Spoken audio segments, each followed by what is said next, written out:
Muamalat. Muamalat. Pribadi saya boleh muamalat boleh. Tahu. Apa namanya? Yang ni pada subuh ganti kan? Diganti kan? Saya tengok tak? Tak. Apa dia? Ahad subuh. Saya rasa kan? Ni ganti ya? Jadi saya tak letak silibus dulu lah. Ini umum. Yang nanti tu Sambung kan? Kitab jin kan?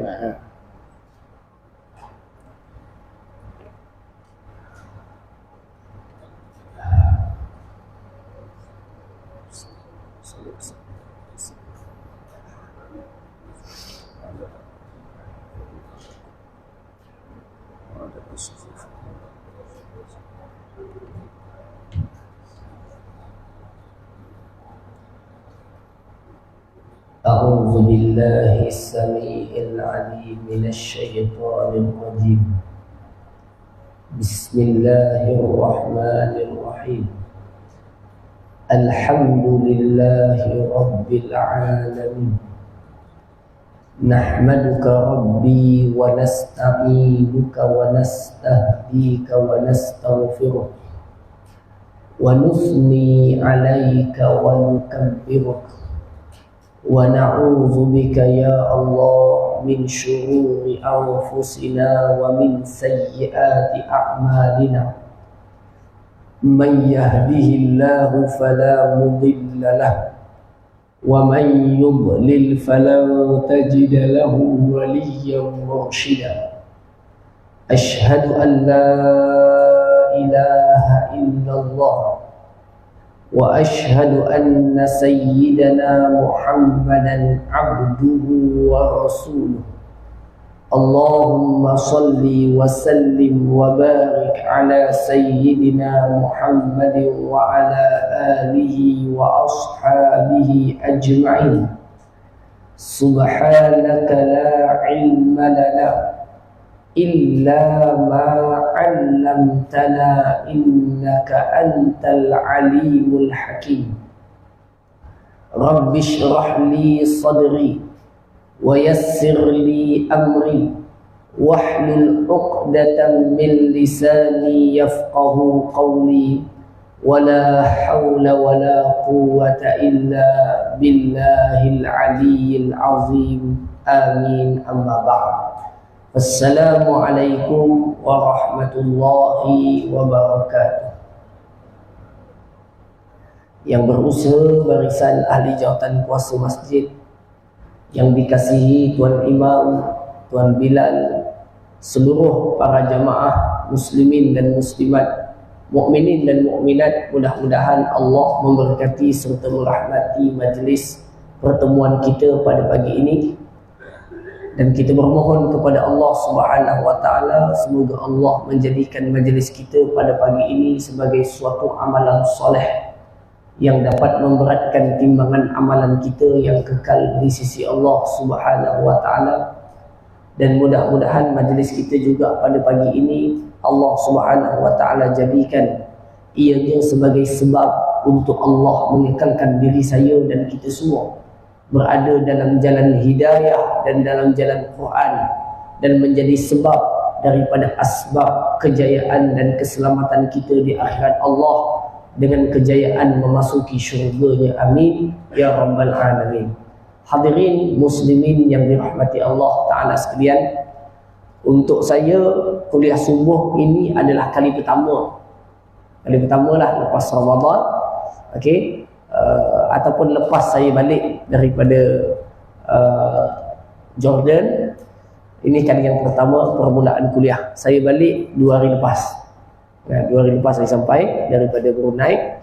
Jadi alhamdulillah, insya-Allah untuk mengambil keberkatan Quran selepas daripada bulan Ramadan yang selalu saya sebut kepada tuan-tuan semua, iaitu Quran selepas Ramadan jangan ia ditinggalkan. Jangan ia ditinggalkan. Okey, Quran jangan ditinggalkan selepas Ramadan. Kerana Quran tidak boleh putus wirid seorang mukmin daripadanya apapun hari yang berlaku. puasa ada hari yang kita tak boleh buat. Wajib tak boleh puasa, paling haram kalau puasa. Tetapi Quran tuan-tuan, kalau tidak ada keuzuran syar'i seperti haid ataupun nifas, ataupun bagi orang lelaki tidak ada langsung penghalang untuk dia tidak boleh baca Quran, maka tuan-tuan janganlah tinggal ia daripada baca Quran, kerana Quran merupakan wirid yang sangat penting bagi seorang mukmin dan muslim untuk mengekalkan dia insya-Allah dalam jalan hidayah. Malam tadi saya dengar satu ucapan klip video pendek daripada seorang syekh berasal daripada Somalia. Beliau sebut ayahnya kena satu penyakit, iaitu penyakit tak sedar dipanggil dalam bahasa Arab ghaibubah, tak sedar diri, dalam masa sekitar setahun ke setahun setengah. Dan penyakit semakin teruk sampai mereka terbangkan daripada Somalia bawa ke Mesir, kerana Somalia ke Mesir agak tidak jauh dan Mesir memiliki ramai pakar dalam bidang perubatan. Bawa ke sana. Bila doktor cek, tuan-tuan, doktor kata memang sengaja nak tanam kat sini ke? Gitu kan. Maksudnya apa? Dah tahu ni memang tak ada harapan dah. Tinggal seminggu ke 2 minggu lagi akan meninggal. Tapi tuan-tuan, anak ni dia sentiasa ziarah. Walaupun doktor cakap macam tu, dia dengar saja. Dan setiap kali dia ziarah, dia akan duduk sambil tengok ataupun tunggu keadaan ayah dia akan baca Quran. Baca Quran, dan anaknya seorang syekh juga. Kalau dia baca Quran, ada je kesilapan dalam bacaan Quran, sama ada menurut riwayat atau qiraat, ayahnya yang dianggap ghaibubah tak sedar tadi, kalau anaknya salah, dia boleh sebut dan betulkan kesalahan tadi dalam keadaan tak sedar. Dia kata itu berlaku berkali-kali. Setiap kali dia baca Quran di depan ayahnya saat dia buat lawatan. Tuan-tuan, itu berlaku sampailah ianya berjalan berminggu-minggu sehingga dibawa balik ke sana dalam tempoh setahun lebih. Yang doktor katakan ini dah tak ada harapan, seminggu 2 minggu. Ayahnya sedar kembali setelah setahun lebih dan hidup selepas itu 7 ke 8 tahun lagi, barulah meninggal dunia. Yang mana wirid beliau, tuan-tuan, beliau kata, ketika aku sedang belajar di Al-Azhar di Mesir, balik ke kampung, ke rumah, ayahnya pun tanya dia, kan? Dia kata, kamu sehari berapa kali baca Quran? Jadi dia pun kata, alhamdulillah sehari 3 juzuk Quran. Tuan-tuan, dia ingat ayah dia bangga anak dia sehari 3 juzuk Quran. Tapi ayah dia katakan kepadanya, dia kata, kamu isteri belum ada, anak belum ada, kenapa 3 juzuk Quran? Maknanya apa? 3 juzuk itu terlalu sikit. Yang ayahnya punya wirid pada waktu itu adalah 10 juzuk Quran setiap hari. Dan setiap 3 hari menghatamkan Quran. Itu bukan Ramadan. Tuan-tuan, dan kesembuhan itu kita boleh anggap sebagai karamah daripada Quran yang menjadi bacaan dan wiridnya tadi. Jadi dan maksudnya tuan-tuan, Quran selepas Ramadan jangan ditinggalkan dan jangan putus daripadanya. Dengan insya-Allah. Jadi mengambil keberkatan Quran, insya-Allah pada pagi ini kita akan ambil sedikit masa untuk kita merenung wasiat Luqmanul Hakim kepada anaknya yang dirakamkan Allah di dalam surah Luqman. Okey, yang dirakamkan di dalam surah Luqman untuk kita bicarakan dan lihat apakah pesanan-pesanan dan wasiat Luqmanul Hakim yang Allah rakamkan di dalam Al-Quran Al-Karim. Baik. Surah Luqman maksud Allah, tuan.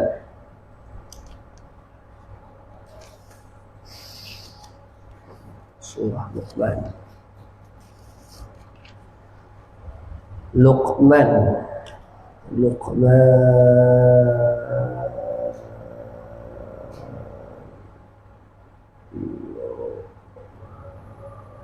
Luqman 411. 411. Masjid lain banyak mula-mula kuliah tuan, pasal nak baraan dan marhaban lagi. Tapi tuan-tuan dah habis marhaban dah? Ha? Belum malam ni marhaban dekat pondok saya Sungai Resik. Tuan-tuan jemputlah hadir. Okey. Daripada kawasan Muar kita ada buat marhaban. Jadi tu pun marhaban tak habis tuan, sampai akhir Syawal. Dan saya rasa mesti ada open house terlajak lagi lepas Syawal. Okey. Baik.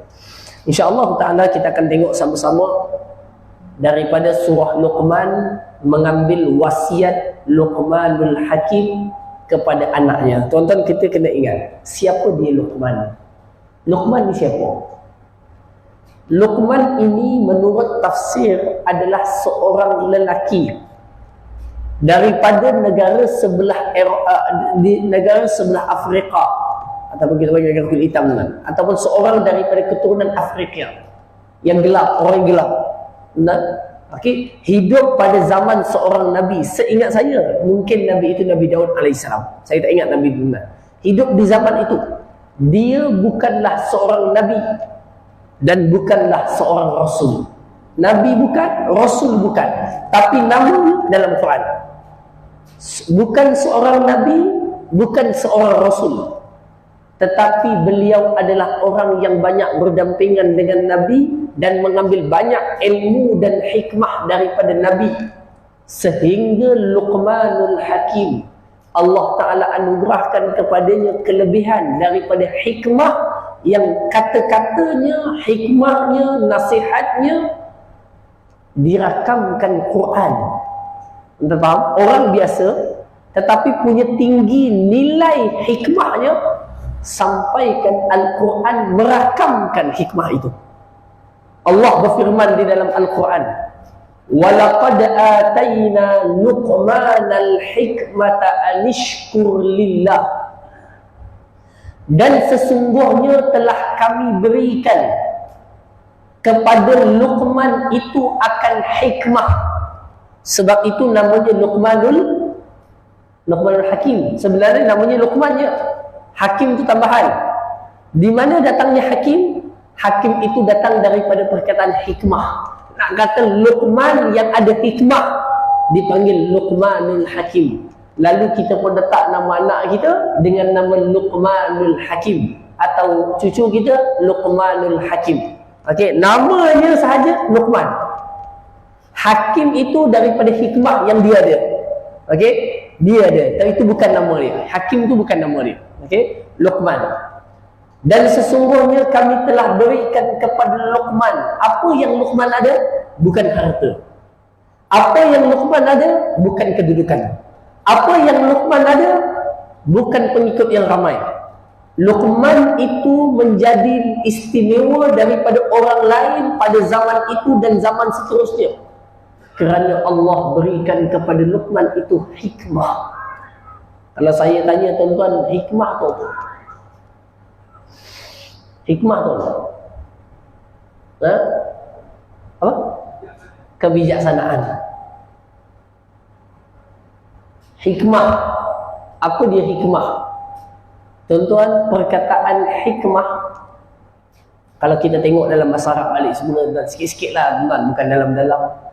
Sesuatu yang tersusun baik, rapat, cantik, indah. Maknanya susunannya tepat, bagus. Itu kita panggil sesuatu yang muhkam, yang cantik, yang jelas, yang tersusun, yang indah. Teratur, maknanya teratur. Orang yang ada hikmah, orang yang ada cara berfikir yang teratur dan tepat dan betul, rasional. Orang yang ada hikmah dalam perkataan, kalau dia cakap, perkataan dia itu tepat, bagus, betul, sesuai dengan siapa yang dia sedang cakap. Saya bagi contoh. Tuan-tuan, saya tengah cakap dengan tuan-tuan sekarang ni. Usia tuan-tuan adalah usia mak ayah saya. Kan? Latar belakang pendidikan tuan-tuan beza. Yang ini sekolahnya dulu lain, yang itu sekolah sampai berapa lain, itu sampai kita lain. Saya mesti bercakap dengan laras tinggi yang sesuai. Sekejap lagi pukul 8 saya akan mula mengajar. Saya akan mengajar sekejap lagi pukul 8. Bila saya mengajar, yang ada di depan saya umurnya lain. Lain umurnya. Umurnya belasan tahun. Dia ada kelas falsafah. Larasan bahasa saya tak akan gunakan macam ni. Saya akan ubah dengan gaya bahasa, maklumat, perkataan yang tak sama. Tak sama. Okey, tak sama. Maghrib nanti contohnya, saya akan kuliah di kampung saya. Dalam orang bandar dan orang kampung lain. Tuan-tuan, orang yang ada hikmah, contohnya tuan-tuan, dia dapat menyesuaikan perkataannya orang bandar, orang kampung, orang terpelajar, tinggi, rendah dengan keadaan yang berbeza. Maknanya apa? Penggunaannya tepat. Itu namanya hikmah. Boleh faham tuan-tuan? Orang yang berfikir dengan hikmah, dia berfikir dengan tepat. Cara fikirnya tepat, betul. Dia tak sembrono je. Tuan-tuan pernah jumpa tak orang, kalau dia cakap, lidahnya lagi laju daripada otak dia? Pernah jumpa? Cakap dulu baru fikir. Orang yang ada hikmah, dia nak cakap tu dia tengok dulu. Oh, orang ni macam ni, situasinya begini, Pak Haji ni jenis cepat marah, jadi jangan banyak cakap, diam je banyak.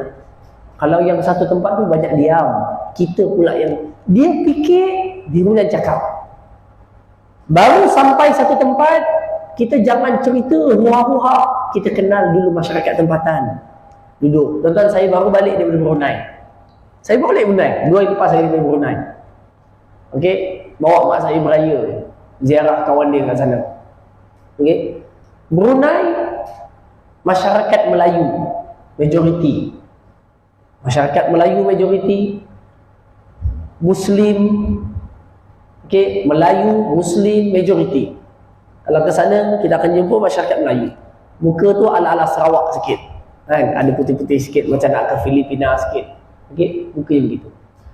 Saya duduk di situ, saya takkan boleh cerita dan bicara di situ, di tempat awam, di kedai makan macam mungkin saya sembang kalau ada di Malaysia. Kan kita kalau duduk kan, apa yang kita sembang? Sembang tentang nak pilihan raya kejap lagi, PRN, tentang ini, tentang istidak. Di sana berbeza, kerana di sana adalah negara yang mengamalkan sepenuhnya sistem beraja. Jadi kalau nak cakap tentang kenegaraan, nak mengkritik tentang itu, jangan sewenang-wenangnya. Faham tak? Okey, contohnya itu beza. Jadi orang ni kalau jenis ada akal, dia pandai menyesuaikan perkataannya di mana dia berada. Tapi kalau jenis otaknya lagi, lidahnya lagi cepat daripada otak dia, dia pakai cakap je. Apa? Kenapa tanah lo bolong ni? Jaga sikit, belakang tu siapa? Tepi tu siapa? Kanan tu siapa? Kamu di mana? Datang ziarah saja. Jadi hormat kalau di tempat orang. Contohnya begitu. Tuan-tuan, orang ni kalau dia pandai menggunakan akal dan otak, orang itu maknanya ada hikmah. Ada hikmah. Kalau dia nak tegur orang yang lagi tua daripada dia, dia gunakan cara menyindir. Itu hikmah yang lebih baik. Kalau dia nak tegur orang lain dengan cara yang sangat baik, yang sangat halus, yang sangat tepat, maka orang itu ada hikmah. Tapi kalau jenisnya marah, panas baran, angkat di mana pun sama je, orang itu tak ada hikmah.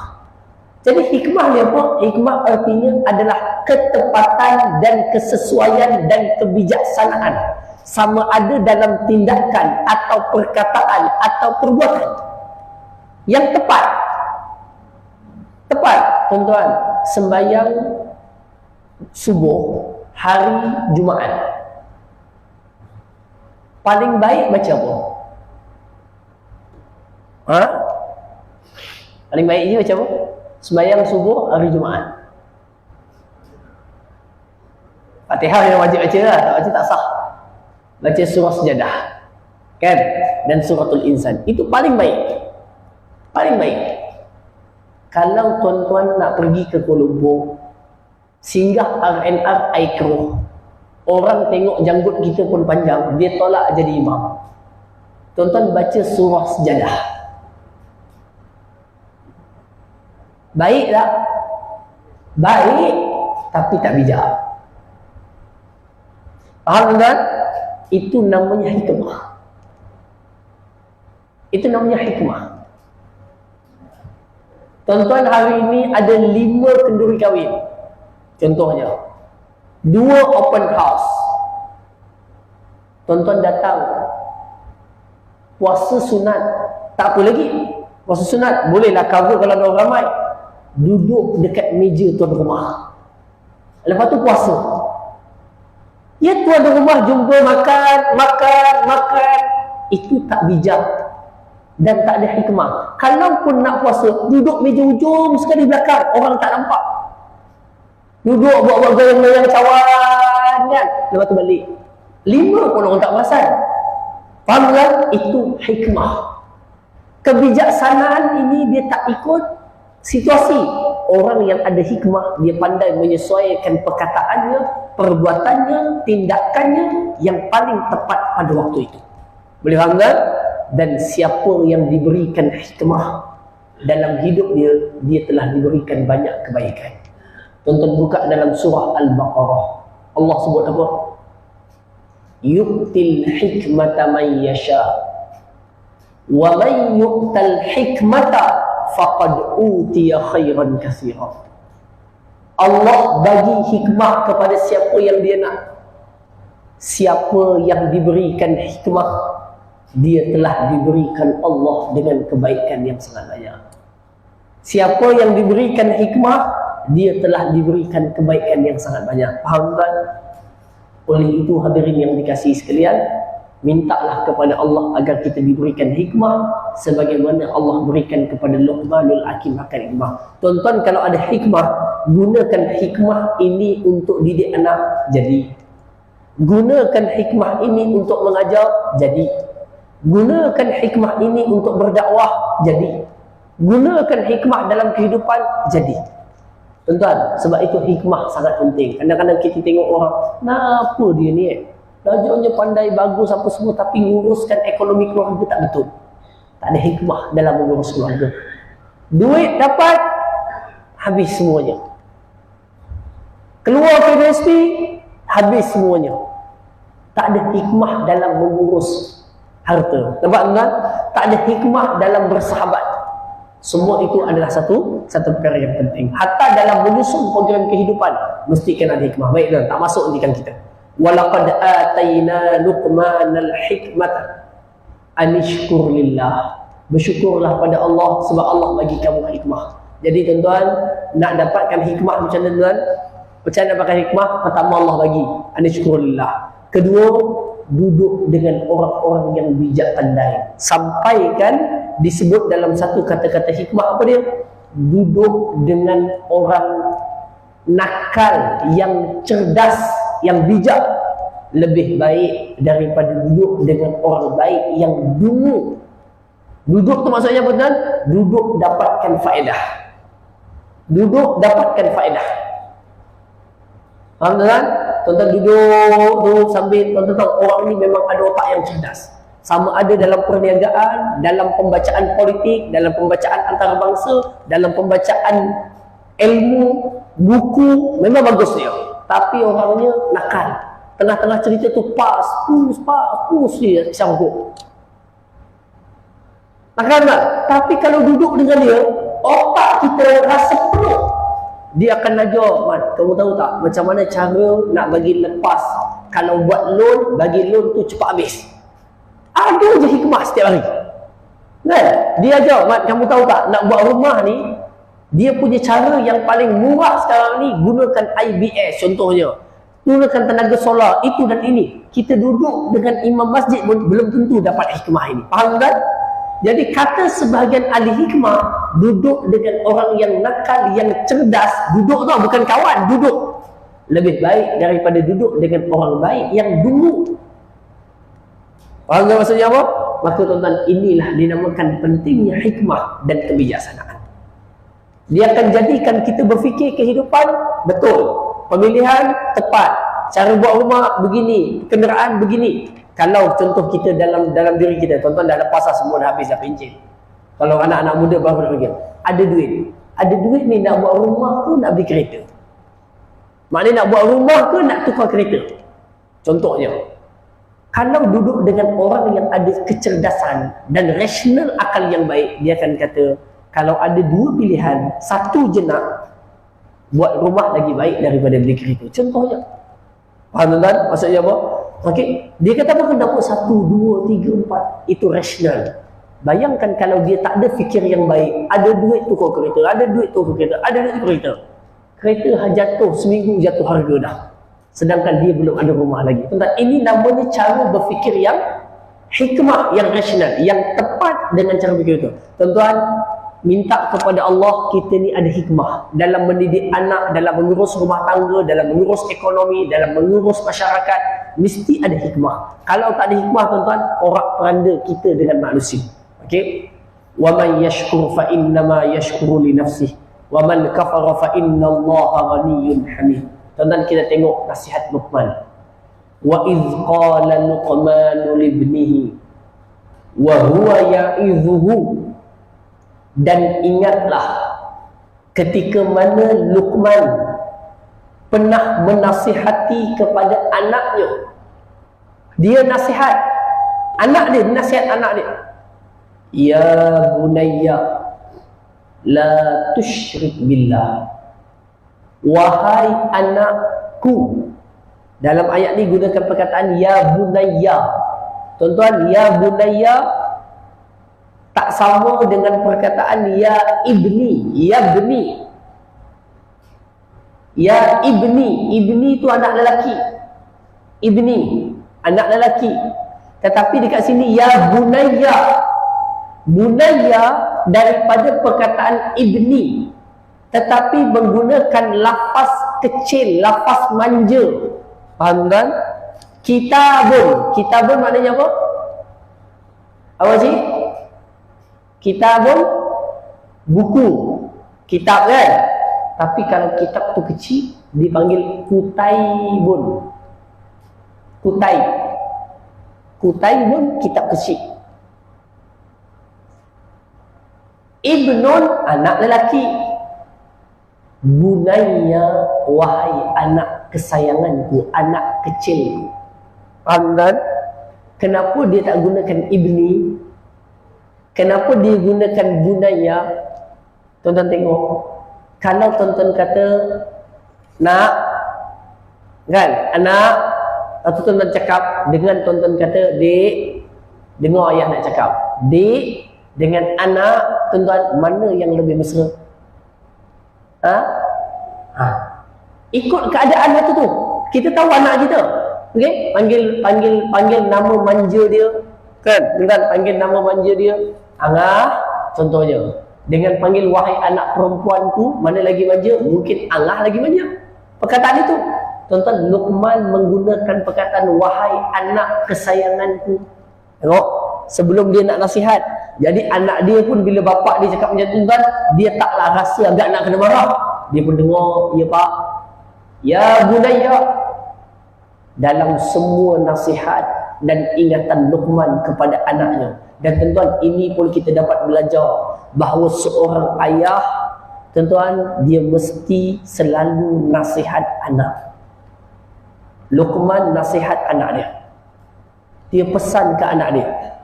Nasihat ni jangan setiap hari, tapi dia berjarak-jarak, tapi jangan berhenti. Nasihat, pesan. Pesan. Pesan tentang tauhid.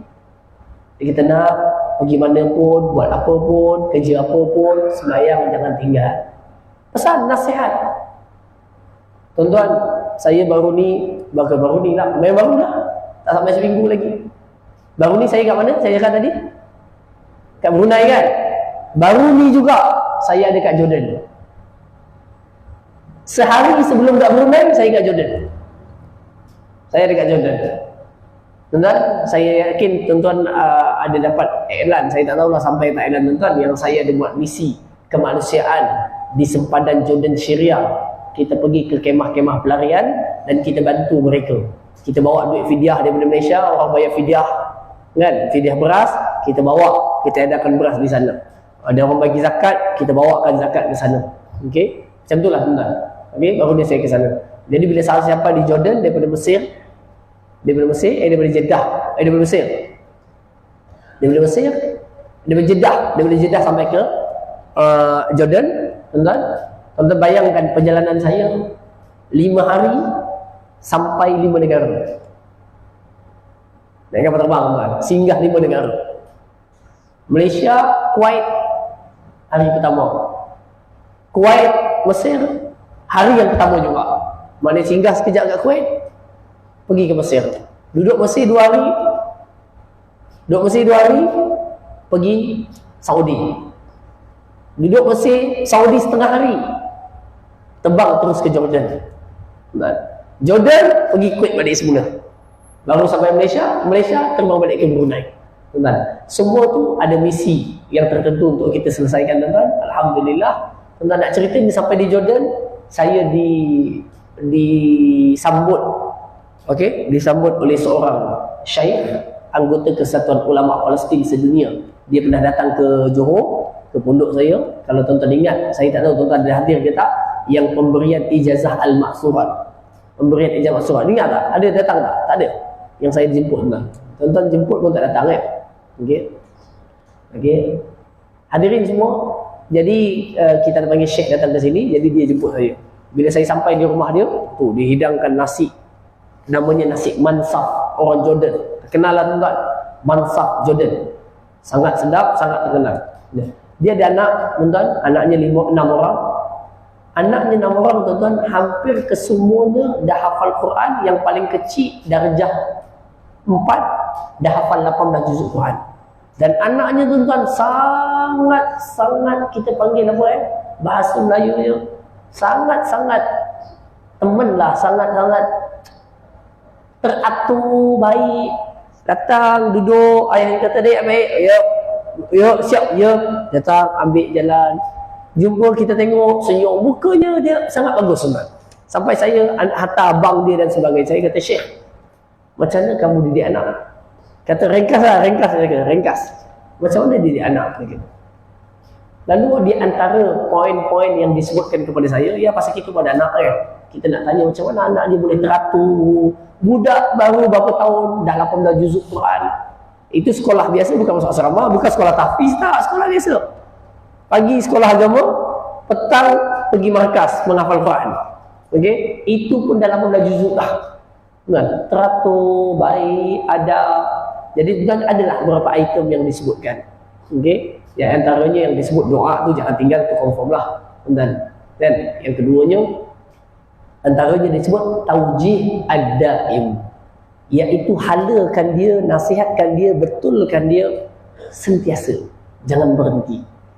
Kan? Antara yang lain, dan campurkan dia dengan suasana yang baik. Suasana baik maknanya apa? Pak saudara dia, sepupu dia yang baik-baik. Kan? Walaupun sepupu dia alhamdulillah baik, dia kata kebetulan bukanlah, adik-beradik dia pun anaknya baik, adik-beradik belah isteri pun baik. Jadi bila balik jumpa tu baik juga dia punya suasana dia.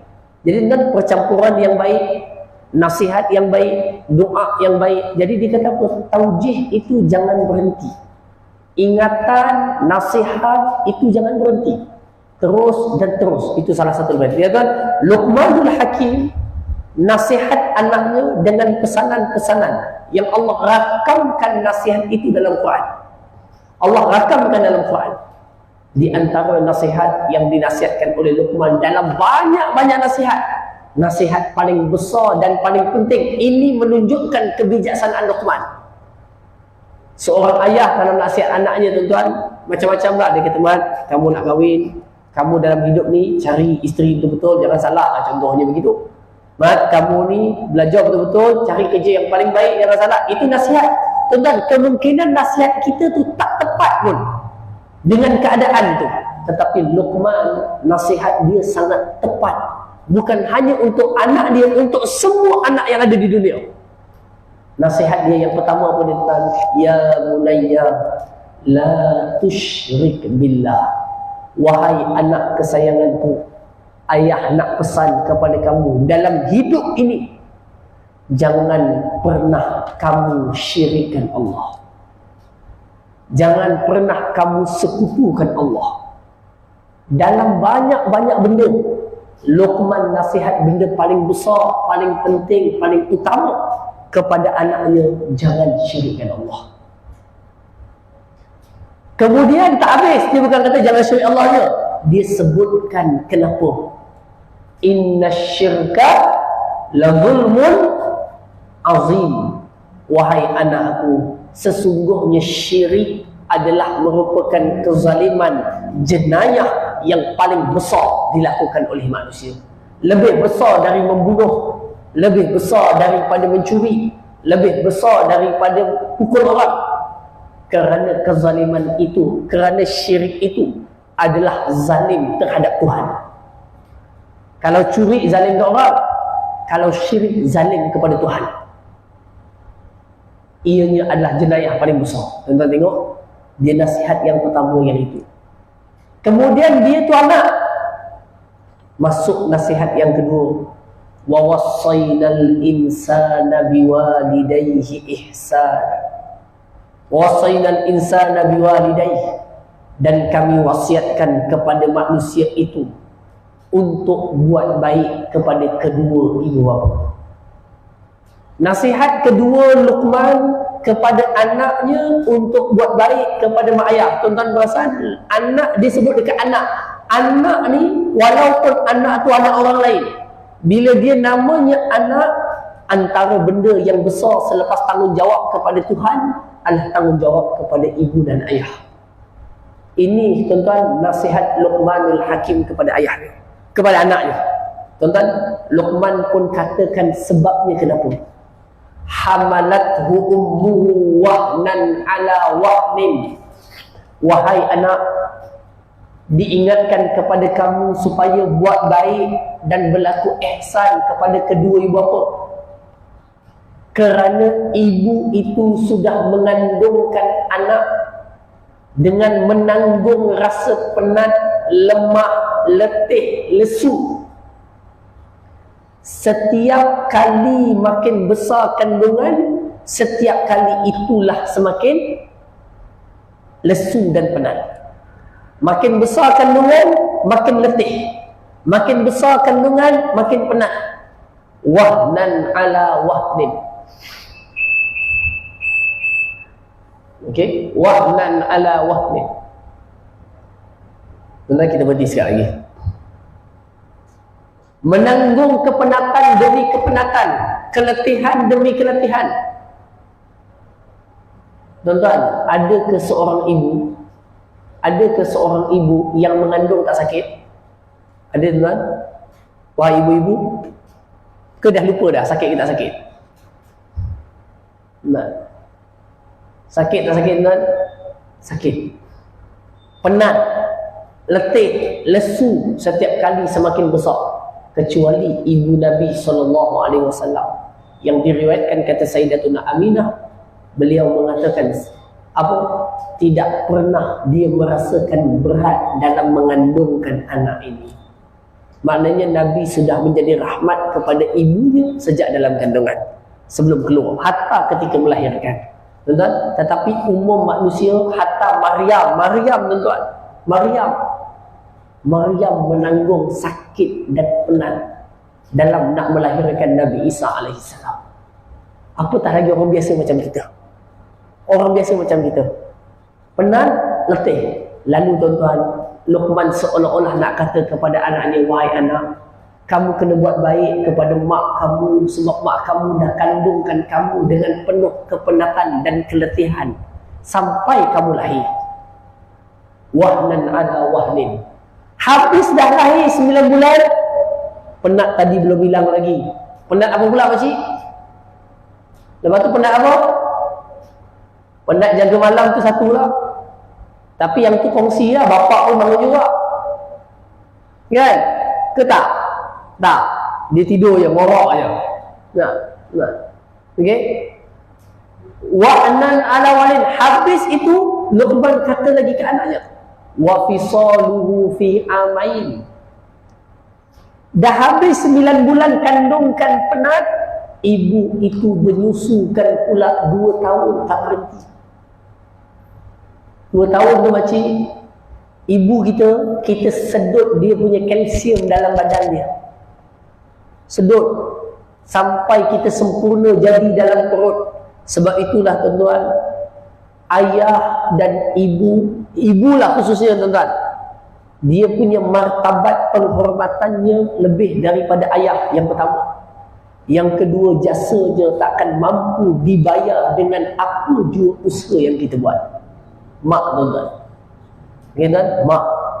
Walaupun mungkin mak kita jenis bebel je banyak. Kita balik ke bayu ada je tuan. Tapi kita kena ingat, kita belum mampu membayar apa pun daripada jasanya. Hatta setitik susu yang telah disusukan kepada kita, yang membentuk tulang kita sampai sekarang, tulang itu kita gunakan. Tuan-tuan, Luqman katakan kepada anaknya yang kedua, buat baik kepada mak ayah, khususnya adalah ibu. Hadirin yang dikasihi sekalian, lalu dia kata lagi, anishkurli, bersyukurlah kepadaku, iaitu Allah yang menjadikan kamu, dan bersyukurlah kepada mak ayah kamu, dia menjadi asbab kewujudan kamu. Asbab kamu ada. Waliwalidayka ilayyal masir, dan kepadaku lah kamu akan kembali. InsyaAllah tuan-tuan, ada masa kita akan bertemu lagi tuan-tuan dalam pertemuan yang akan datang, insyaAllah ta'ala, untuk kita sama-sama menelusuri wasiat dan nasihat seterusnya seorang anak kepada ayah. Tuan-tuan, kita kena ingat, yang pertama dan yang kedua nasihat ni, kalau tak ada dalam hidup kita akan porak-poranda. Pertama, tak ada agama. Tak ada agama walaupun kaya, tak ada agama walaupun adik-beradik ramai, tak ada agama walaupun mak ayah ada, tuan-tuan tak akan jumpa apa itu kebahagiaan. Kalau tak ada agama, tak ada Tuhan, tak ada keyakinan, tak ada akidah. Kalau dah ada akidah, tetapi hidupnya itu tidak ada penghormatan yang betul kepada mak ayah, dia akan mendapat balasan yang setimpal di dunia sebelum di akhirat. Tak bahagia juga. Faham tak? Hidupnya menyakiti kedua ibu bapa. Biasanya tuan-tuan, dia akan disakiti oleh anaknya pula. Biasanya. Menjadi tabiat. Sebab itu hadirin semua, siapa yang ada mak ayah lagi, atau ada anak-anak yang dengar rakaman ini, ambillah, kendurkanlah perseteruan kita dengan ibu dan ayah kalau ada perbezaan. Macam mana pun berbeza, dia tetap mak kita, dia tetap ayah kita. Takkan ada gantian mak yang sama. Walaupun kita boleh kahwin dengan pelbagai wanita yang lain, kita boleh kahwin dengan orang lain, tetapi ibu yang melahirkan hanya satu je. Betul?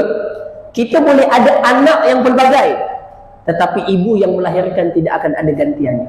Sebab itulah jasa yang besar Allah Ta'ala letakkan tempat kedua selepas mentauhidkan Allah untuk kita berkhidmat kepadanya, iaitu ibu dan ayah. Pesanan saya kepada semua anak-anak dan diri saya sebagai seorang anak yang masih ada mak ayah, tuan, iaitu ingat, bila kita berhadapan dengan dia, kita seperti berhadapan dengan seorang wali besar yang kadang-kadang lebih utama untuk kita muliakan daripada siapapun tetamu kehormat yang datang pada waktu itu.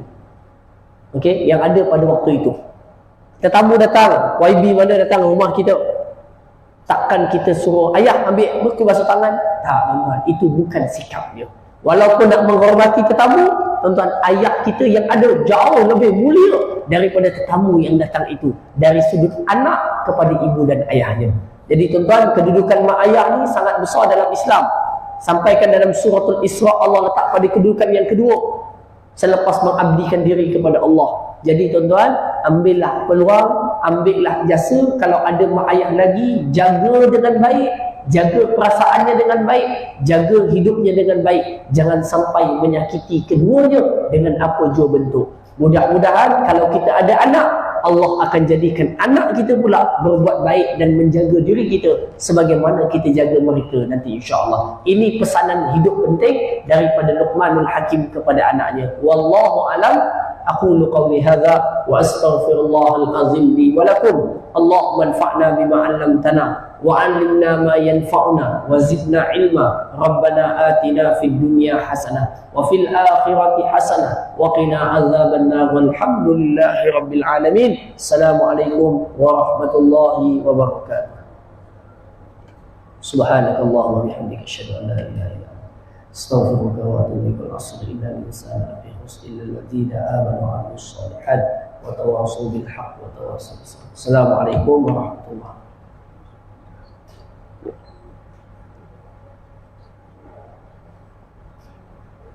Alhamdulillah. Jazakumullah khair. Barakallahu fiik. Satu hal.